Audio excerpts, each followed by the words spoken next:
Please be joined by James Garrett Jr., um, architect here in town and principal of Formula Architects. Is that right? Yep. So, um, James, I know you've done some pretty exciting work here, and we're recently honored by the American Institute of Architects being inducted into the College of Fellows. So, I want to ask you about that for sure, but I wonder if you could start out by, for folks who maybe aren't familiar with your firm, talk a little bit about your firm and when you were founded and the types of work you do and so on. Sure. Thank you for inviting me to discuss my firm and my work. My name is James Garrett Jr. I'm the managing partner and co-founder of Formula Architects. Formula stands for, it's a phonetic acronym. It stands for Form plus Urban Landscape Articulation.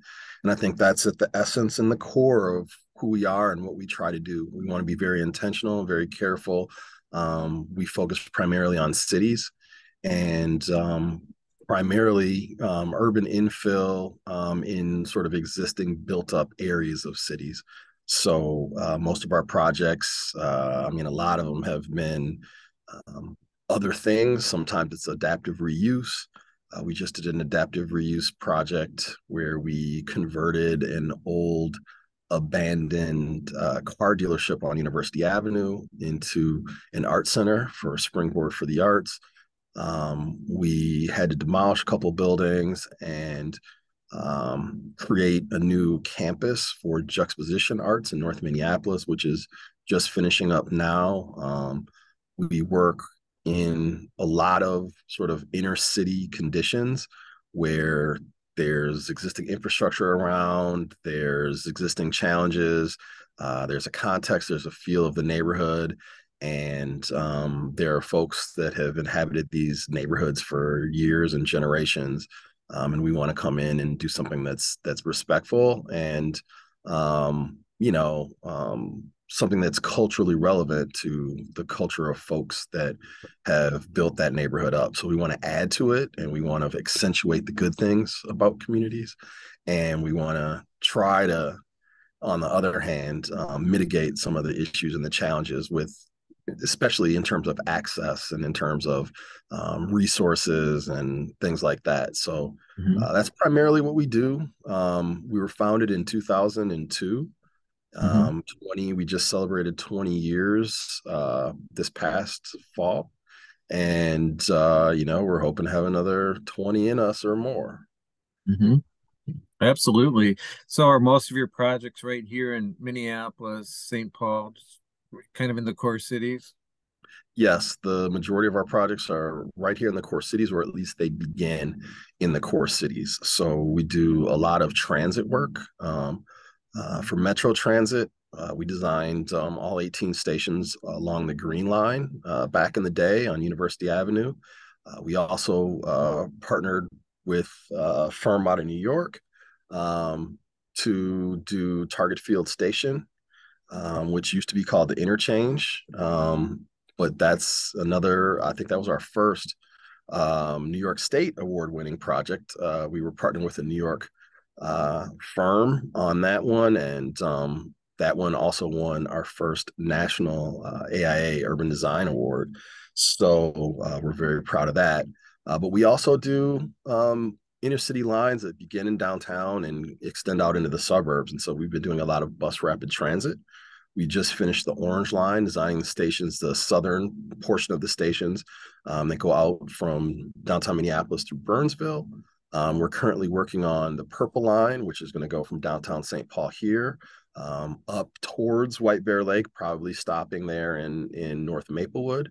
We're also working on the Broadway corridor, designing bus rapid transit in Chester, Minnesota, to really connect Mayo downtown to parts on the outskirts of the community. So really do work in cities, and we primarily work in rather difficult, complicated, messy conditions Hmm. that require a lot of sensitivity, a lot of care, but sometimes some really bold sort of for and create synergies and sort of new opportunities where in some areas there really hasn't been much. Hmm. So one example of that is working on George Floyd Square. We're Oh working with the yeah. city of Minneapolis to really try to connect community priorities with public safety, with Hmm. public utilities and transportation, and all of the other functions that cities have to have. And so, how do you put people first and sort of really honor community and give them a like a primary position in the project, but then also understand that fires need to be put out, ambulances and fire trucks need to get through, law enforcement needs access. So how do you balance those sort of needs and concerns, valid concerns of community, with the realities of urban life? So Hmm. Hmm. we do a lot of those really difficult, kind of complicated projects where it's kind of contested space, and Hmm. trying to find middle grounds where we can find exciting ways to do new things. Absolutely. And what's the status of that George Floyd Square project now?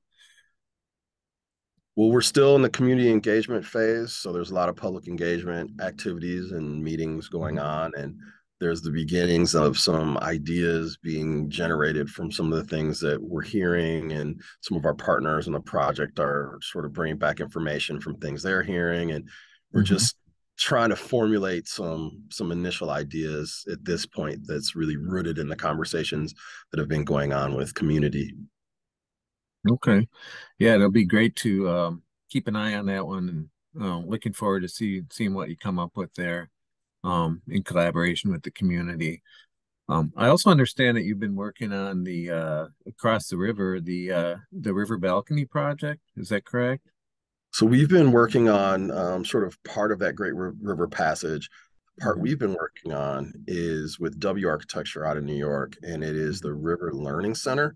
So it is the Crosby Farm site that is right there, sort of connected to Hidden Falls, um, just sort of adjacent to the Ford plant, sort of between the Ford plant and the river going leaving from downtown St. Paul.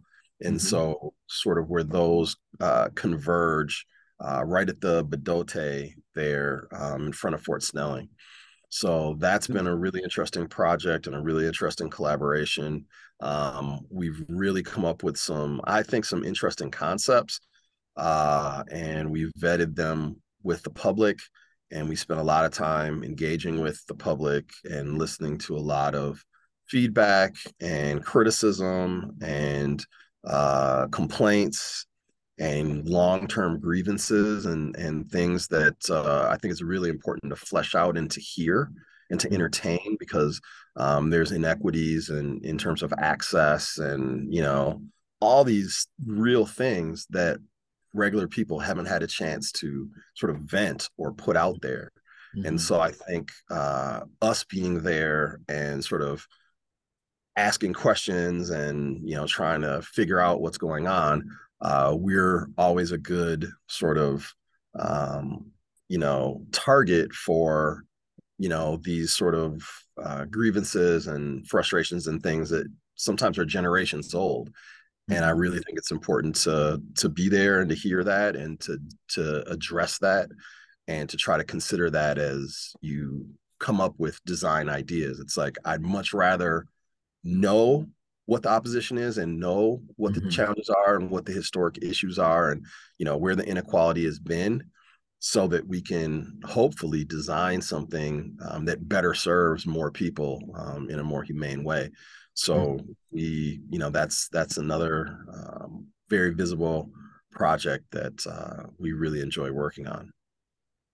Yeah, no shortage of complexities there, and it sounds like you really have the track record of being able to work on projects like these and have the ability to listen and to hear people out and to see all the different sides of it. So, Do you find that serves you well, maybe gives you some more credibility when you're jumping into projects like these? I think the most that it gives us is experience. Mhm. We've been doing this work for our entire existence, for 20 years. And then even Mhm. before that, going back through college, I did a lot of this type of advocacy work and community engagement type work at the University of California in Berkeley. And we did a lot of advocacy as, our student organization. And we created a book called Community Visions, and we really focus on trying to understand community and get community's voice out front at the table, in the places and spaces that community is usually suppressed. And so those skills and the talents that I developed, from those years in undergrad, have served us all well, I think, here. And the rest of the team is amazing. And I think we are the right people to be able, sometimes it's like, you're trying to thread a needle. Sometimes you're trying to, avoid the mistakes of the past. You're trying to come up with a bold new vision that is more Mhm. inclusive.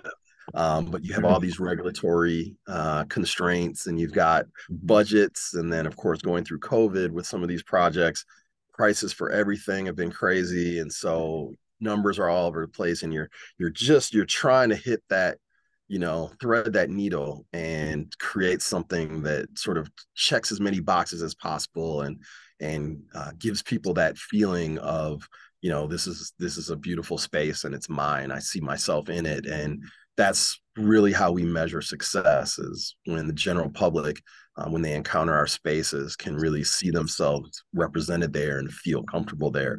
Because a lot of times, buildings are built, folks don't really feel comfortable there. They don't see themselves there. Their ideas, their experiences, their stories haven't been captured, aren't being expressed. It's like literally somebody dropped something from Mars, onto a site, and you have no idea where these decisions were made, or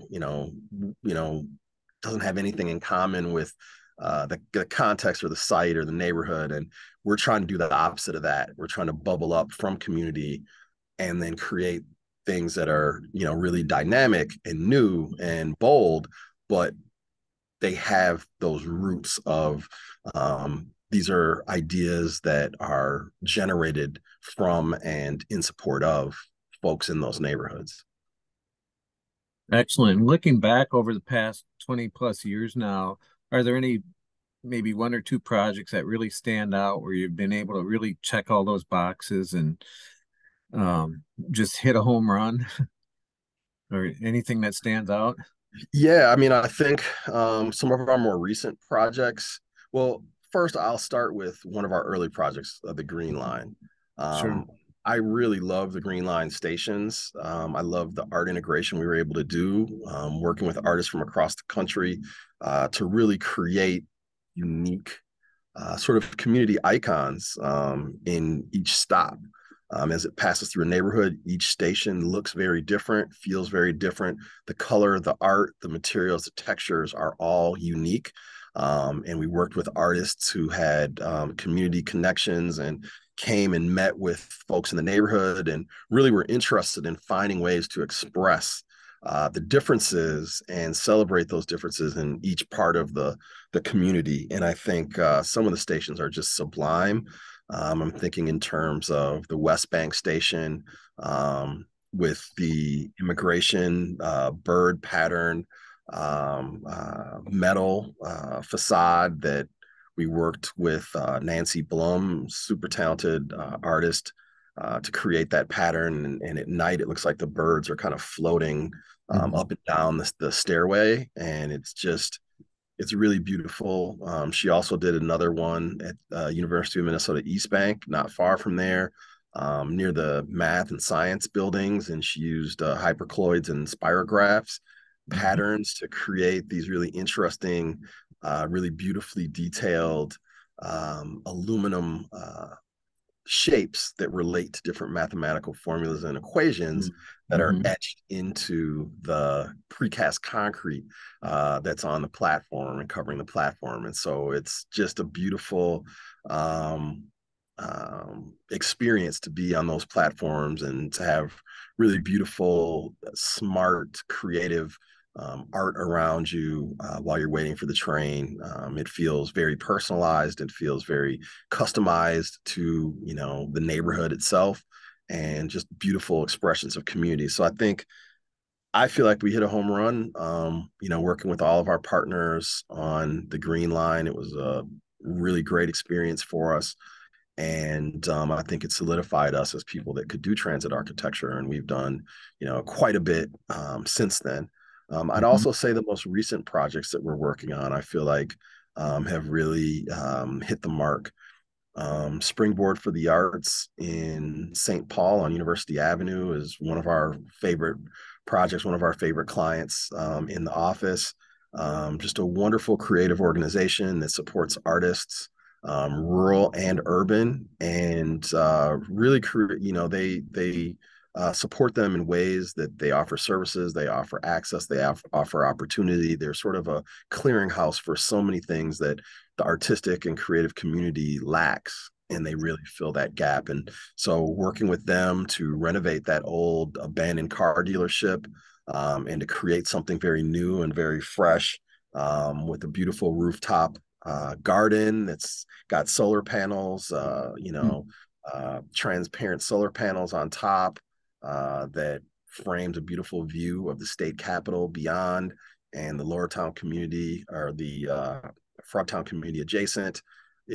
I think it's a culmination of a lot of things coming together, and it just feels like that organization. That organization, and you walk in there, and everything feels like it Mhm. belongs, because they really had a really big role in sort of working together in creating the ambiance and the atmosphere and the art. And I think it's a great example of community work.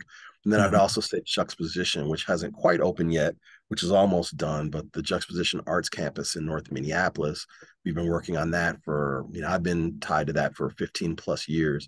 So it's Mhm. really been a lifetime of work and love and care. I started out teaching at Juxtaposition, and helping create the architectural program called Enviro Lab, which is still up and running, and working and collaborating with students that are going through the Enviro Lab now, and trying to involve them and integrate their ideas into the actual building, and into the campus itself, has been extremely rewarding. And so I think that's going to be another one that's going to have a really strong community pull. And I think they're going to be able to continue arts education for, thousands and thousands of new students going into the future.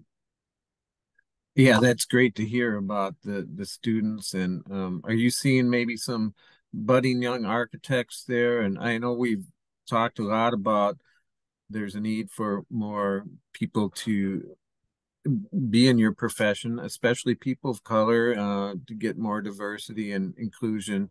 What can you tell me about that? Can you speak to that a little bit? Definitely. We are doing our best to really stock the pond in terms of talent here in this market. Homegrown talent, folks that are from here, from these different neighborhoods and communities, diverse communities, that need to have a voice, need to have a platform, but need some skills underneath them to be able to really articulate themselves in the way that starts to really move the dial forward and create these new kinds of spaces and experiences in the cities that we really want to see.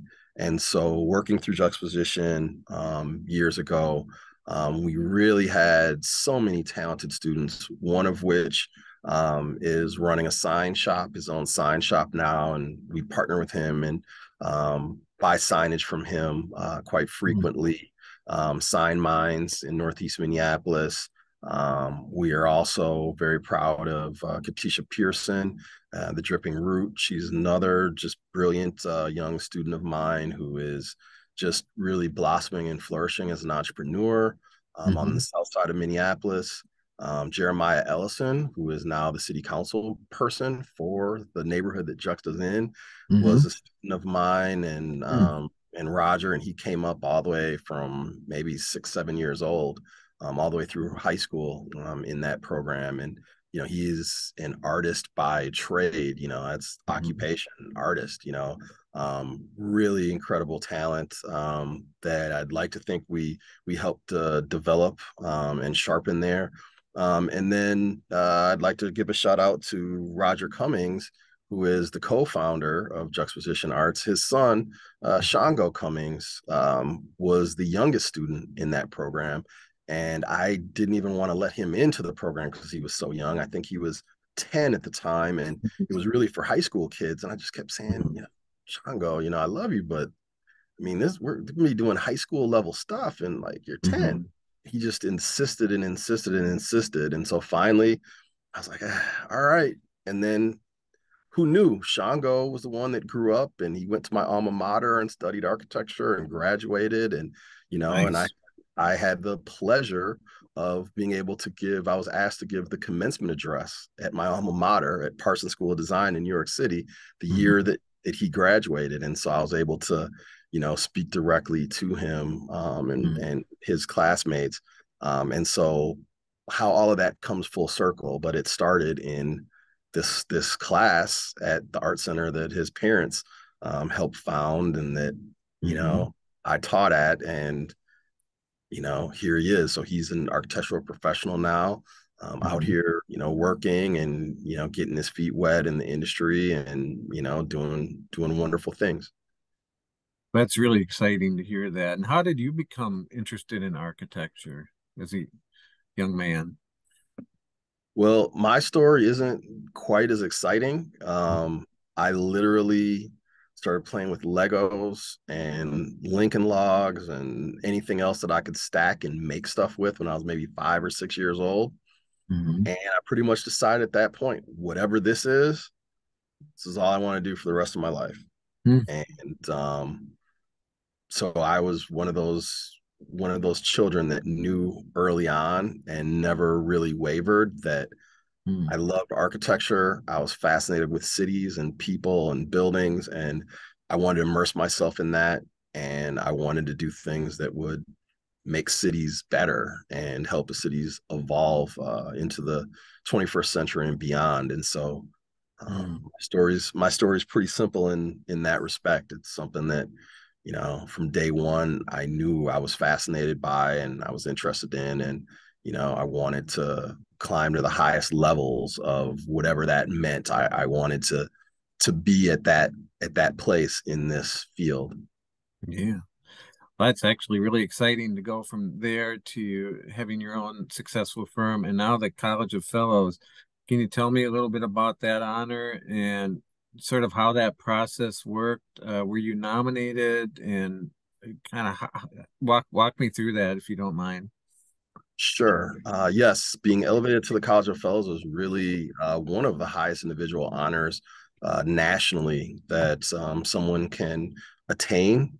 And it is for licensed architects who are full members of the American Institute of Architects. And essentially, you're nominated by someone who's already an AIA fellow. And there's a very long process where you're answering very specific questions. You're trying to sort of explain and make the case for your merit and your inclusion in this top 3% of all licensed architects nationally. Mhm. And there's a submittal that you put together, a submission. It's between 30 and 40 pages, and it's basically a career sort of portfolio and resume and a lot of writing and you basically submit that and there's a group of fellows on a national committee that is assembled every year to Mhm. review from all across the country and in our cohort I think there were 73 of us from across the country Mhm. um, and 5 from the great state of Minnesota. And so we're very proud that we had the same number admitted as New York State, which is obviously a much Mhm. bigger state where I'm Yeah. also licensed. But we feel really good about that, that we have a very strong and diverse architectural community here, and we're very tight knit. and I'm very proud to be a part of it Yeah, that's very exciting. So you said you've where you're also licensed in New York. in New Are Jersey. you Yes. are you from there originally from the East Coast or I'm not. I was originally born in the Virgin Islands on the Hmm, island of St. Thomas, okay. um, in a town called Charlotte Amalia, and in a neighborhood called Estate Tutu up in the hills. And Hmm, um, my parents, when I was a baby, when I was very little, decided to move back stateside here. And so I was raised in St. Paul. hmm, And I grew up sort of halfway on the east side of St. Paul and in the historic Rondo neighborhood of okay. St. Paul. Hmm. And on my mom's side, many generations of my family, I believe my great great grandmother, who came here from Milwaukee in the late 1800s, was the first Black homeowner on Rondo in 1909, I believe. She Wow. bought a home there. And so that side of my family is very, very, very deep St. Paul roots. Hmm.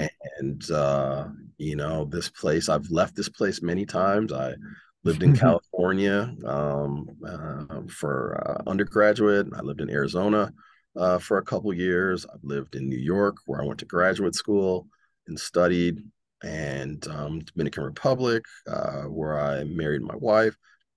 And every single time, St. Paul has pulled me back. There's something Hmm. about this place. It is unique among cities. It is the world's biggest small town, in essence. Hmm. We, families go way back there. For instance, Formula, my original business partner, Eric Goodlow, we Hmm. grew up there in the neighborhood playing sports together, playing in the band together. We went Hmm. to high school together. We've known each other since we were probably 12 or 13 years old. Hmm. Um, Nathan Johnson, our other business partner, Yeah. our grandfathers introduced us because our grandfathers were neighbors on Rondo and friends. Hmm. And we're talking to each other and said, "Oh, Old Man Johnson's grandson is studying architecture too." And I'm like, "Who's Old Man Johnson?" Well, we didn't know them because all of our families were displaced because of the freeway. So the younger Okay. generations of the family just didn't know each other. But the Hmm. grandparents were still friends, lifelong friends. And so it was through our grandfathers that we were introduced to one another as students. And, the rest is history on that. So St. Wow. Paul, we call it St. Small. It's one of those things where, family ties run deep, community ties run generationally. And it's a really tough place to leave. I mean, I've left many, many times, but family and community and those close bonds with friends really they pull you back here in St. Paul. Hmm. That's awesome. What a fascinating story. And St. Paul's lucky to have you. So, Thank you. it's really been fun talking to you about your work and all the different things you've done. I, we covered a lot of ground there. Are Yeah. do you have anything else you care to add before we wrap up? I don't want to take up too much of your time. Uh, I guess just that, I really believe in cities. I really believe in people's collective ability to come together and figure out stuff and to solve problems. And we're kind of at a inflection point here in America and in our communities. And so I want to call for coming together, for working together, and really like let's all put our best foot forward and let's build continue to build a better world for our kids and for our grandkids. I think that's something that we here in the Twin Cities, after the years that we dealt with through COVID and through the tragic situation with the murder of Big Floyd over in Minneapolis. I think any opportunity that I get to sort of just reiterate that that we're stronger together than we are apart, and this is the time to heal and to come together and to really move forward. There's great things ahead of us, and we're only going to get there together. Mhm. And yeah, I think that pretty much sums up where I'm at right now. Well, very well stated, and keep up the good work, James. Really nice talking to you. Hopefully, we can stay in touch. Definitely, definitely. We're here downtown anytime you want to come down. Love to have you. Awesome. I'll take you up on that sometime. Great. Have a good day, sir. Thanks. You too. Thank you.